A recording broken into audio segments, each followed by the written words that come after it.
अर्धा माणूस होता, फुल पगार होता.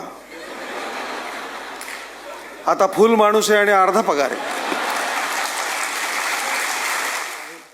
आरोग्य उत्तम ठेवा.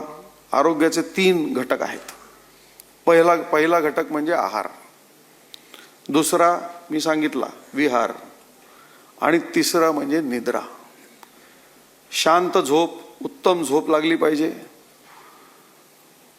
विहार म्हणजे व्यायामपणाला. आजपर्यंत लवकर जात होते, लेट येत होते म्हणून व्यायामाला वेळ मिळत नव्हता. आता तक्रारीला काही कारण नाही. मला तर काळजी आहे, आमच्या भगिनी ज्या आलेल्या आहेत, वहिनी, त्या या क्षणी विचार करतायत की या बाबाजीचं आता मी करायचं काय. रोज सकाळी जात होता, एक डबा केलं की काम झालं.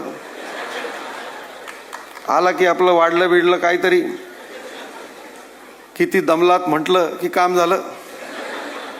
आता काही गंडवायची सोय नाही. आतापर्यंत माणूस अर्धाच मिळत होता. 12 तास, त्यात 9 तास झोपत होता, 1-2 तास आवरत होता, 1च तास बोलत होता. अर्धा माणूस होता, फुल पगार होता. आता फुल माणूस आहे आणि अर्धा पगार आहे.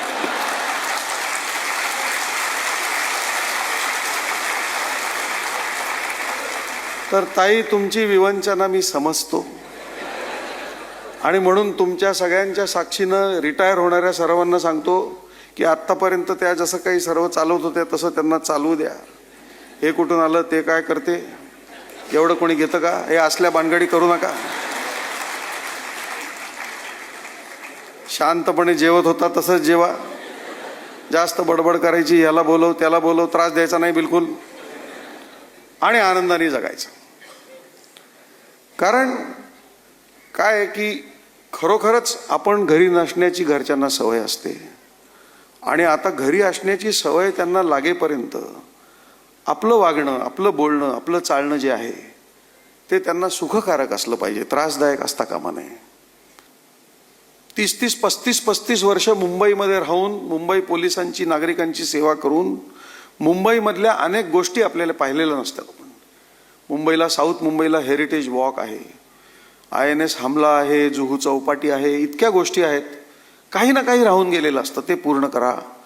महाराष्ट्र अतिशय सुंदर आहे, महाराष्ट्राचा सागर किनारा अतिशय सुंदर आहे, तिथे फिरायला जा,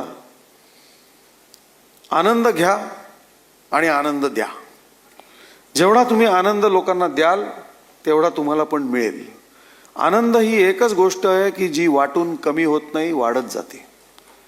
आणि म्हणून जिथे जाल, जसे जाल, आनंदात राहा. तुम्ही त्या अनेक कमी भाग्यवान लोकांमध्ये आहात ज्यांना गॅरंटीड नोकरी असते, गॅरंटीड रिटायरमेंट असते. आज आपण एवढं सन्मानाने रिटायर होत आहे, हे देखील भाग्य आहे. आपले अनेक साथीदार या दिवशी रिटायर व्हायला पाहिजे होते, पण कदाचित काळाच्या पडद्याआड गेलेले आहेत. काही, कोणाला आरोग्याचा धोका झाला, कोणाला आणखीन काय झालं, काही ॲक्सिडेंटमध्ये पण आपले लोक जातात. आपण भाग्यवान आहोत की आपण आज या कार्यक्रमाला उपस्थित आहोत, सन्मानाने रिटायर होत आहोत. आणि असंच भाग्य आपलं जसं इथवर चालत राहिलं तसं यापुढच्या आयुष्यात देखील चालू राहावं, अशा माझ्या आपल्या सर्वांना खूप मनापासून सदिच्छा आहेत. 5-6 गोष्टी मी सांगतो नेहमी लोकांना. एक म्हणजे आपल्या वेळेचं नियोजन करा. आता आपल्याला खूप वेळ आहे म्हणून लोळत राहायचं, वेळ फुकट घालवायचा असं काही करू नका.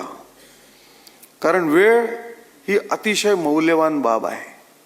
वेळ ही एकमेव बाब आहे की जगाच्या कुठल्याही मार्केटमध्ये आजपर्यंत कोणीही विकत घेऊ शकला नाही, कितीही श्रीमंत असेल तरी. वेळ ही एकच बाब आहे जी तुम्हाला, मला, सर्वात श्रीमंत माणसाला, सर्वात वयस्कर माणसाला सारखीच उपलब्ध आहे. त्याचा विनियोग जो आहे तो अतिशय चांगल्या प्रकारे करा.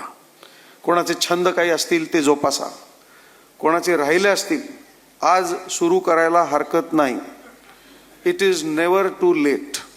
फक्त ते छंद जोपासायला सुरुवात करताना जी काही घरात काळजी घ्यायला पाहिजे, नाहीतर साहेबांनी सांगितलं आणि यांनी नवीनच उपद्व्याप सुरू केला असं मला नको व्हायला.